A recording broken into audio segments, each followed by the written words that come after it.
Sanbalani molweni yapshe tumelangi Sanbalani molweni yapshe tumelangi Sanibonani molweni abusheng tumelangi sendibingelela futhi namukela kuzinto zasemkhulu okene yaphila niphile nje samkhulu ngokuthi subscribe kodwa noma ucindezele ukuze uqala nqa uthola ama video mabe so poster siyabonga bafowethu sibuyile futhi siphethe ezinye futhi sithi nje achi la ngempela siphethe khona indaba lapha ngempela ethinta khona ukuthi ngempela ke lapha Igcokama Elisha livela gileka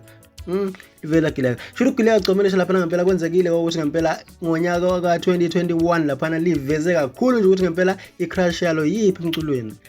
yona nje livezela ukuthi crash yalo yipi la ngempela kwenzeka khona ukuthi ngempela la veze ukuthi lapha lona liyithandela nje uNatasha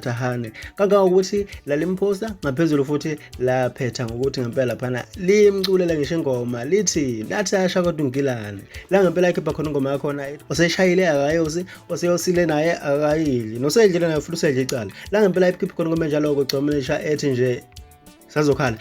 okwenzekile ukuthi ngempela lapha ngomhla ka-8 kuwona uMarch ku-2022 kwenzekile ukuthi ngempela uNatasha uvele nje ngena ku-Instagram wakhe wavela wafaka isithombe lapha ngempela eyiveza ezithwele into yenzekile ukuthi ngempela lapho uNatasha ufaka isithombe sakhe eyithwele wathi mesifaka isithombe savele sisabalala ndawo zonke kwavela ukuthi ngempela kahle kahle uNatasha usethwele phecelezi bathi pregnant ngesingisi kodwa ke into yenzekile leyo ukuthi ngempela abantu be-react-ke basho ngendlela ehlukene ukuthi ngempela kwenzekala noNatasha ngokuthi ubani futhi ongaba ukuthi uyena ubaba wengane ngoba abanye babo bazi ngempela ukuthi Igcokama Elisha liyayishaya ngayo uNatasha la ngempela bebekhuluma khona lapha enkundleni ka-Instagram bazi babathega abanye babo lapha nakhona ku Twitter kwasho ukuthi ngempela Igcokama Elisha nalo langasayibeki phansi laphawula noma laveza ukuthi nalibona kanjani lapha ngempela ngodaba lwakhe uNatasha la ngempela kwenzekile ukuthi khona ngempela Igcokama Elisha vele laphendula lapha liphendula ngayo futhi tweet khona kwa Twitter la elishare khona leyo post edelithekwe kuyona la iphendula lathi fake news la ngempela kubhale khona lapha lindani hlongwane ebhale khona ukuthi at least you have something to celebrate at the end of the season if don't get any award noma lapha any trophy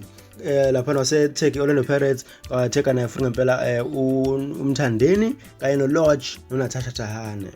umthandeni wasephendula ngempela wathena fake news wathi zingamanga lezo ndaba zingamampunge lezo ndaba akukwazi ngempela sho Igcokama Elisha likhola lapha ngempela ukuthi ngaba ukuthi uNatasha ngempela uzithwele akushuvo lokho nokuthi njani ngalo daba lo kahle kahle abantu bathi mayephendula nje bephawula bamkhalela kakhulu Igcokama Elisha wathi ngempela axole ngoba seyikhalile bathi phela axole usevele wenze njalo uLodge ngempela lapha seyikhalile ake na ushuvo lokho comment section usho ucabanga ngalo daba kahle kahle uthini olwakho umbono ngalo daba ucabanga ukuthi ngempela ngabe ukuthi fake news lena ngoba Igcokama Elisha nalo futhi lisho lapha ngempela kodwa Igcokama Elisha mele bengasho ngoba licabanga ukuthi mhlambe uNatasha lapha uzama nje ukuphakamisa igama ngoba ngempela khona uthi uPhotoshop yaphila nawe ushuvo lokho phansi comment section usho ucabangani bese bothina nawe sidibana ngokuzayo.